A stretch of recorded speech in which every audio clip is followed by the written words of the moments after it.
चार रूप में डिवाइड हो जाते हैं, वही आत्म तत्व डिवाइड हो जाते हैं। और फिर आगे 5 कर्मेंद्रियाँ, 5 ज्ञानेंद्रियाँ, और इस तरह से करके ये सारा वेदांत का सब्जेक्ट है।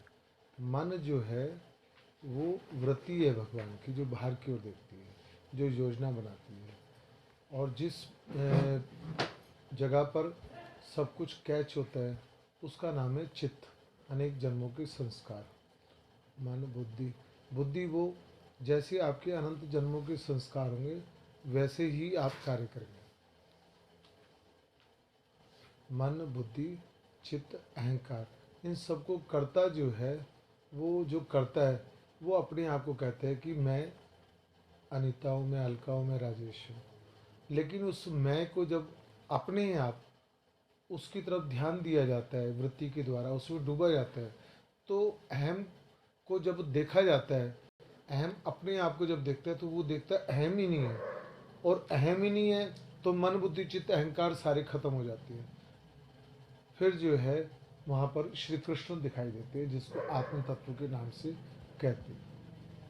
ये आत्म तत्व जो है पीछे तो मुझे याद था, राधा बाबा जी ने इसको बताया कि जो अंतर्यामी तत्व हैं वो तो हैं आपके संकर्षण अवतार।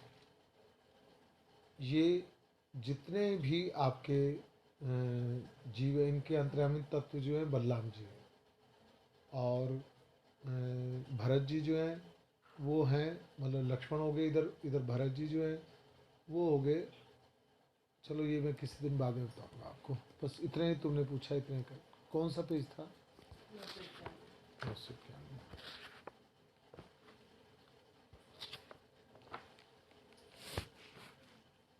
भागवत का प्रथम श्लोक जो है वो क्या है, जो संस्कृत का श्लोक है? सत्यम परम धीमहि। सत्यम परम धीमहि का तात्पर्य जो भागवत की मूल भागवत है ना, उसका जो प्रथम श्लोक, सत्यम परम धीमहि। 900 क्या था? 991। सत्यम परम धीमहि का अर्थ है परम सत्य का ध्यान करते हैं, परम सत्य का ध्यान करते हैं। और परम सत्य का अगर ध्यान करते हैं तो इसका मतलब कोई चीज़ है तभी तो ध्यान करते हैं, जिसका हम ध्यान कर रहे हैं।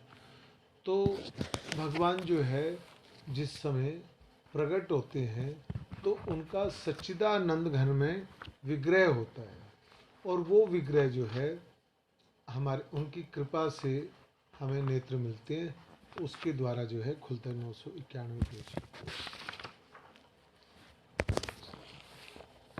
991 है ना भगवान जी। चलो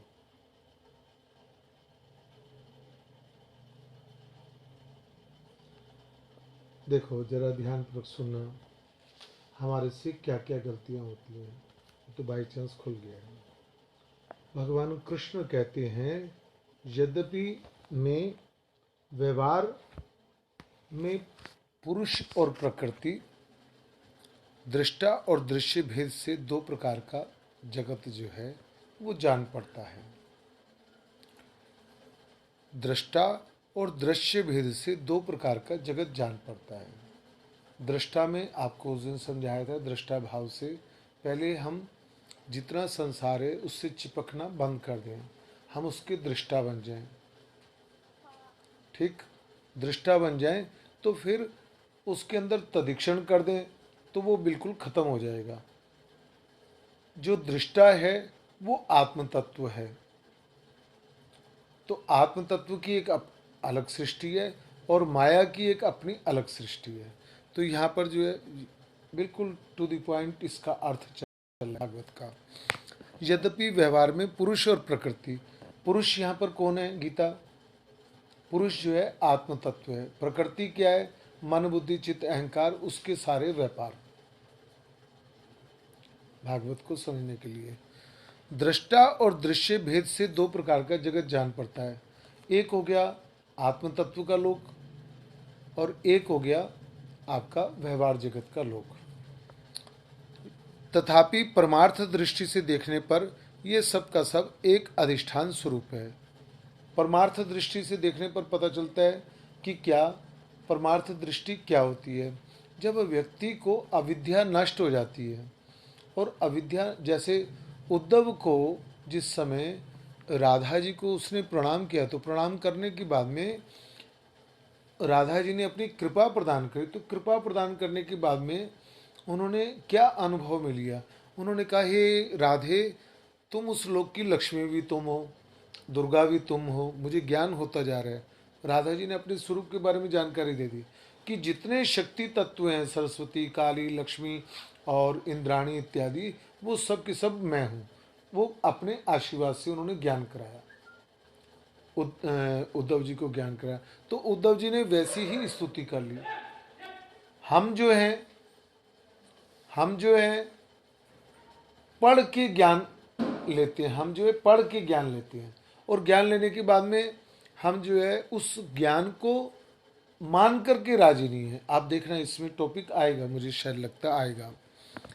तो परमार्थ दृष्टि से क्या है, ओम पूर्णमद पूर्णम, ओम पूर्णमद पूर्णात् पूर्णमुदच्यते पूर्णस्य पूर्णमादाय पूर्णमेवावशिष्यते, कि पूर्ण से पूर्ण ही प्रकट हुआ। उस पूर्ण ने अपने अंदर ही सृष्टि की रचना करी, अपने आप ही वैवर्त्य हो गया। अर्थात वो जैसे क्लीम कृष्णाय नमः गोविंदाय गोपीजन वल्लभाय स्वाहा से जो है समस्त सृष्टि भी प्रकट हो गई, और पुरुष प्रकृति भी प्रकट होगी। कौन सी? जो राधा कृष्ण की लीला है और दिव्य जगत की लीला है। संसार, आकाश वगैरह आप सब लोगों ने समझा उस मंत्र के द्वारा। ये मंत्र अपने आप में परिपूर्ण है।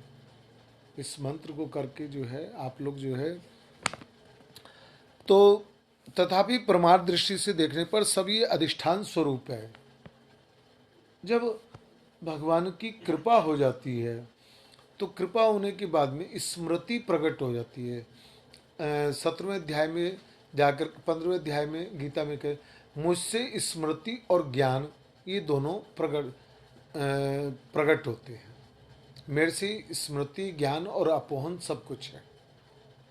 मेरे प्रकट होते साथ ही ये, अब भगवान का प्रकट होना भगवान का नाम है। प्रथम अवस्था पे भगवान का नाम अगर आपकी जीवा पे प्रकट हो चुका है, तो अब आपके पास में जो चिरकालीन स्मृति है कि मैं भगवत धाम का ही सदस्य हूँ, उस कृष्ण ज्योति से आया हूँ और कृष्ण ज्योति में ही लीन होऊंगा।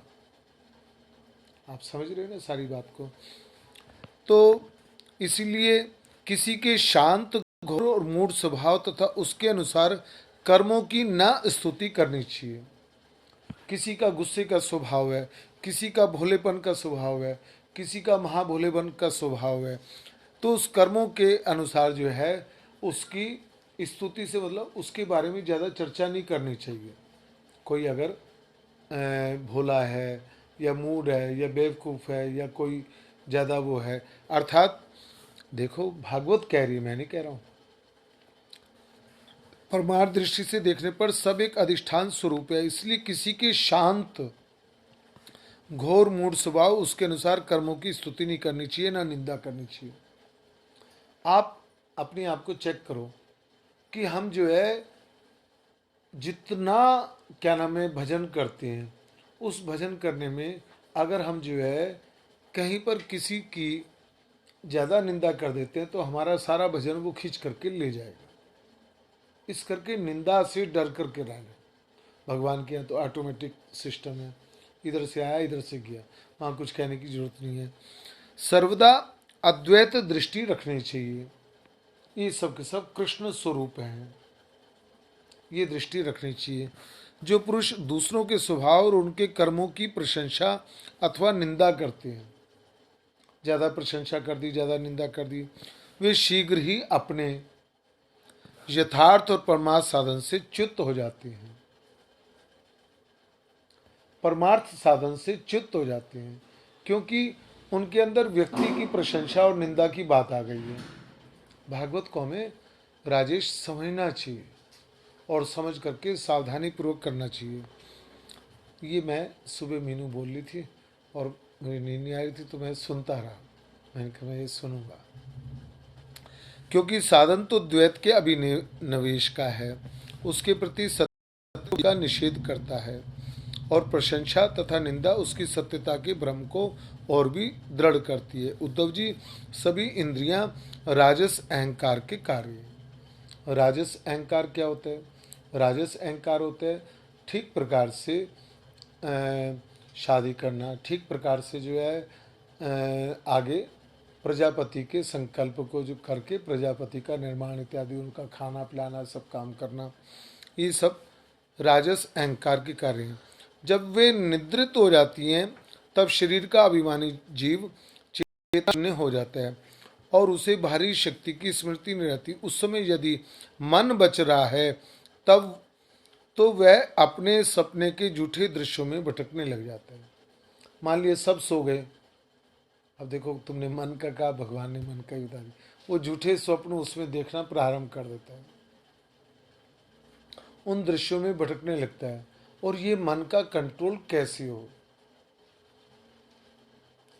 मन का कंट्रोल कैसे हो वो तो बाद में, लेकिन इसके कंट्रोल करने का एक उपाय जो है, अति उत्तम उपाय है, एक संत ने और मैंने अपने ऊपर इसका प्रयोग करा हुआ है कि जिस समय आपको जो है निद्रा आ रही है, गहरी निद्रा, उस समय तो आप सो जाओ, और जिस समय आपको जो है गहरी निद्रा कम आ रही हो, उस समय मन जो है बलवान होकर के कार्य करना प्रारंभ कर देता है। आप खुद नोट करो, आप सारा दिन लेट जाओ, आप थकावट ना हो, कुछ ना हो, जो आपने निद्रा लेनी है आपके शरीर ने वो उतनी लेनी है, बाकी में मन जो है, मन क्या करेगा, तुम उससे थोड़ा रखोगे, वो जो है अपना व्यापार चालू कर देता है।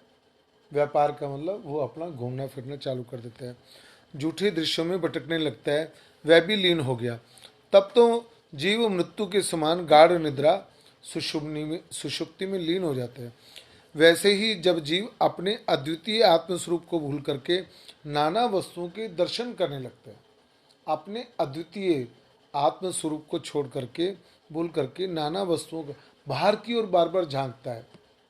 आत्मस्वरूप का क्या है कि हम शांत बैठे और शांत बैठ करके जो है उस मैं को हम 5-1 मिनट तक या 10 मिनट तक हमने चिंतन किया कि मैं कौन हूँ, मैं आत्मस्वरूप हूँ। फिर उसमें चिंतन करना प्रारंभ करा कि मैं ये जड़ शरीर मैं नहीं हूँ, ये जो जितना अपने को स्पर्श करते हुए, और फिर उसके बाद जो है ये देखा कि इसमें जो प्राण है वो मैं नहीं हूँ, फिर मन नहीं हूँ, बुद्धि नहीं हूँ, चित्त नहीं हूँ, तो मैं क्या हूँ? मैं सबका साक्षी हूँ। मैं इस शरीर जो है उसका भी साक्षी हूँ कि शरीर है, उसके अंदर जो मैं आत्म तत्व के रूप से जो है विराजमान हूँ। वो साधना है कि उसमें शरीर को देखना। तो आप जिस समय परम शांत हो जाते हैं, आपको सबसे बढ़िया कुसंग क्या है, उसका संग कीजिए। सबसे बढ़िया कुसंग जो है ज़्यादा टीवी देखना, ज़्यादा जगह पर घूमना, ज़्यादा जगह पर जो है स्पर्श करना। स्पर्श करने के लिए तभी तो मना किया जाता है। तो क्या है, स्वप्न के समान झूठे दृश्यों में फंस जाता है अथवा मृत्यु के समान अज्ञान में लीन हो जाता है। उद्धव जी, जब द्वैत नाम की कोई वस्तु ही नहीं है, अमुक वस्तु भली अमुक वस्तु बुरी, फिर भली और इतनी बुरी यह प्रश्न उठता ही नहीं है। सब का सब जो है, अब इसमें क्या है, इसका अर्थ क्या है, अद्वैत स्वरूप दृष्टि लेकर के चलो कि अंदर जो है आत्म तत्व में कृष्ण तत्व है, और क्लीम कृष्णाय गोविंदाय गोपीजन वल्लभाय से समस्त ब्रह्मांड प्रकट हुआ है। ये सबका सब मंत्रमय है, सबका सब जो है भगवान के अंदर है, सबका सब भगवत स्वरूप है। अर्थात आपने किसी का स्पर्श किया तो उस स्पर्श करते साथ ही आपको जो है इसका ज्ञान होना चाहिए कि मैंने श्री कृष्ण का स्पर्श किया है, भगवान का स्पर्श किया। मैं आपको अपनी अंदर की बात बता दी है मैंने आपको ये, कि कोई सदस्य कई बार समझता है या वो होता है या ये होता है, उस सब में यही वाला भाव रहता है। इसको आप लोग चलाइए, चलाने के बाद में आपके अंदर कृपा आएगी। ये विश्व की सभी वस्तुएं वाणों से कही जा सकती हैं अथवा मन से सोची जा सकती हैं, इसलिए दृश्य अनित्य होने के कारण मिथ्यात्व तो स्पष्ट ही है। परछाई, प्रतिध्वनि, सीपी आदि में चांदी के समान आभास यद्यपि है तो भी सर्वथा मिथ्या है। जैसे सीपी जो है, जिस समय समुद्र के पास हम जाते हैं तो वो इतनी चमकती है कि चांदी की भावना उसमें करी जाती है, लेकिन है तो मिथ्या है तो सीपी है। उसी प्रकार तब तक ये अज्ञानियों को भयभीत करती रहती है। ये शरीर मेरा है। उद्धव जी, जो कुछ प्रत्यक्ष या परोक्ष वस्तु है, ध्यानपूर्वक ऊपर, जो कुछ प्रत्यक्ष या परोक्ष वस्तु है वो सब का सब आत्मा ही है। अब आपने कहा कि मुझ में आत्मा है, भगवान ने क्या, प्रत्यक्ष सामने ऊपर नीचे सब, अर्थात अब इसको उपनिषदों में लेके जाते हैं, आत्मा ही वेदम सर्वम, ये आत्म रूप से सर्वत्र व्याप्त है। फिर वासुदेव सर्वम, उसको हमने वासुदेव बना दिया, वासुदेव सर्वम नाम दूसरा रख लिया। एकम वा इदम विभुभुव सर्वम, उस एक ही तत्व को जानो, सर्व रूप से वही वास कर रहा है। अब जब सर्व रूप से वही वास कर रहा है तो हम किसकी बुराई करेंगे, किससे लड़ाई करेंगे, किसकी निंदा करेंगे? अर्थात हम जो है, हमारी स्थिति कैसी होनी चाहिए?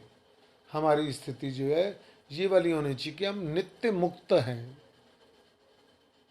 नित्य मुक्त पुरुष हैं। वह आत्मा ही है सर्वत्र, वही सर्वशक्तिमान है भी है, वही सर्वशक्तिमान भी। जो कुछ विश्व सृष्टि के प्रतीत हो रहा है उसका वह निमित्त कारण तो है ही है, उपादान कारण भी है, अर्थात वही विश्ववंत है, वही बनाता भी है, वही रक्षक भी है और रक्षित भी वही है। देखो, आपने भागवत पढ़ी भी होंगी, सब चीज़ करी होंगी, आज टू द पॉइंट आप लोग समझो। जो कुछ विश्व सृष्टि प्रतीत हो रही है सामने, भगवान कह रहे हैं, इसका निमित्त कारण और उपादान कारण, सब कुछ कारण भगवान है। अर्थात वही विश्व बनता है। आपसे अभी थोड़ी देर पहले कहा, परमात्मा ही विश्व बनता है, अपने अंदर बनाता है।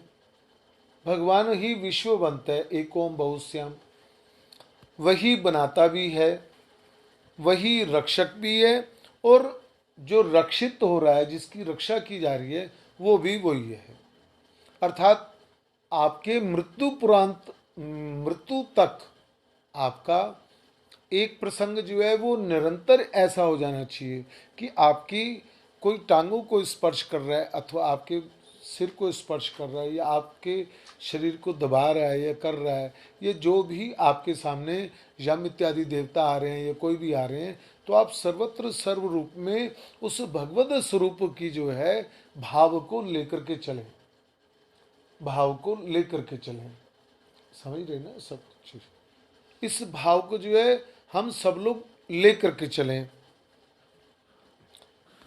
अर्थात वही विश्व बनता है, वही बनाता है, वही रक्षक है, वही रक्षित भी है। सर्वात्मा भगवान ही सबका संहार करते हैं, जिसका संहार होता है वो भी वही है। अवश्य ही व्यवहार दृष्टि से, आज ज्ञान का प्रसंग चल रहा है, बचने का, बचाओ भाई हमें। अवश्य ही व्यवहार दृष्टि से देखने पर आत्मा इस विश्व से भिन्न है। हम लोग सोचते हैं वो गोलोक धाम में वास करता है, परंतु आत्म दृष्टि से उसके अतिरिक्त कोई वस्तु है ही नहीं है। इसके अतिरिक्त जो कुछ भी प्रतीत हो रहा है उसका किसी भी प्रकार से निर्वचन नहीं किया जा सकता। अनिर्वचनीय तो केवल आत्म रूप है, उसी का ही चिंतन, और अनिर्वचनीय उसका वचन से वर्णन नहीं किया जा सकता। इसलिए आत्मा में सृष्टि स्थिति संहार अथवा अध्यात्म अधिदेव अधिभूत इस प्रकार की प्रतीतियां सर्वथा निर्मूल ही हैं, न होने पर भी प्रतीत हो रही हैं। अब ये आत्मा में ही सब कुछ दिख रहा है, मैं हूं तो सब कुछ दिख रहा है, मैं नहीं हूं तो कुछ नहीं मुझे प्रतीत होगा। तो जो भगवत लीला जो होती है, भगवत लीला का जो प्रकाश प्रकट होता है, वो प्रकाश किस चीज में प्रकट होता है? भगवान में ही भगवान का प्रकाश जो है प्रकट हो सकता है। मान लिया हम जो है पुरुष की दृष्टि से अपने आप को मान रहे हैं, तो सामने वाला स्त्री की दृष्टि से देखेगा, और स्त्री जो है वो अगर स्त्री की दृष्टि से देख रही है तो पुरुष, ये दोनों के दोनों जो है क्या है, ये सब के सब जो है शरीर के साथ में तदात्म्य है। अब स्त्री ने और पुरुष ने दोनों ने जो है आत्म स्वरूप का चिंतन किया और सर्वत्र सर्वरूप में भगवान है। तो वो लीला जो है भगवत धाम में मनीषी जाकर के होती है, जहां पर गोपी को पता है कि भगवान मेरा ही स्वरूप है, भगवान मेरा ही स्वरूप है। लेकिन भाव वहां पर जो है आत्म तत्व का जो भाव है वो भाव है दास भावनाएं अथवा अन्य भावनाएं जो आपको कही है। मैं सिर्फ दास भावना का कहूंगा। अब दास है और दास भावना से वो जोड़ रहा है, वहां पर शरीर की प्रधानता नहीं है। इसलिए रास लीला जो है वो काम की लीला नहीं है,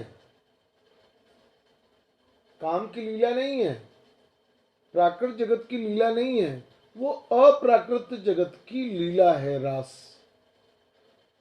भगवान का संग जो है एक बार होने के बाद में असत्य का संग नहीं होता। ये जितनी साधनाएं हैं इन साधनाओं का पूर्ण फल जो है वो सर्वत्र भगवत दर्शन में जाकर के पूर्ण होता है। और सर्वत्र भगवत दर्शन जिस समय सिद्ध हो जाता है फिर भगवान की कृपा प्रसादी जो है वो जीवन में उतरती है, भगवान की दिव्य जगत की लीला। इसलिए आत्मा में सृष्टि स्थिति श्रृंगार अथवा अध्यात्म अधिदेव अधिभूत ये तीन प्रकार की प्रतीतियां सर्वथा निर्मूल है, न होने पर भी प्रतीत हो रही है। ये सत्व रज तम के कारण प्रतीत होने वाली दृष्टा दर्शन दृश्य आदि की तीव्रता ये सब का सब माया का खेल है। उद्धव जी, तुमसे मैंने ज्ञान और विज्ञान की उत्तम स्थिति का वर्णन किया। जो पुरुष मेरे इन वचनों का रहस्य जान लेता है वे ना तो किसी की प्रशंसा करता है,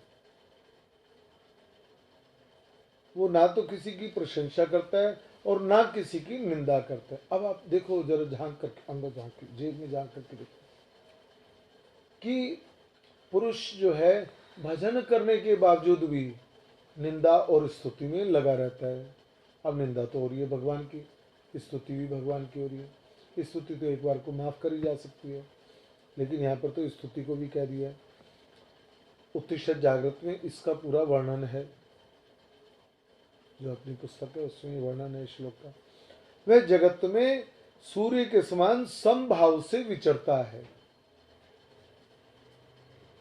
प्रत्यक्ष अनुमान शास्त्र आत्मानुभूति सभी प्रमाणों से सिद्ध है यह जगत उत्पत्ति विनाशील होने के कारण अनित्य एवं असत्य है।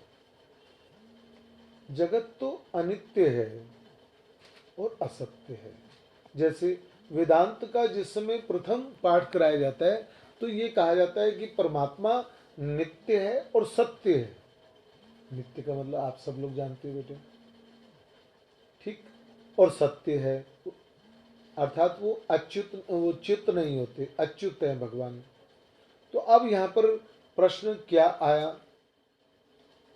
कि परमात्मा जो है नित्य है और सत्य है, लेकिन जो भगवान की महामाया है वो सत्य तो है। जैसे हमने इसका स्पर्श किया, इसका स्पर्श किया, इसका स्पर्श किया, इसका करा और इसका किसी का फोन आ रहा है,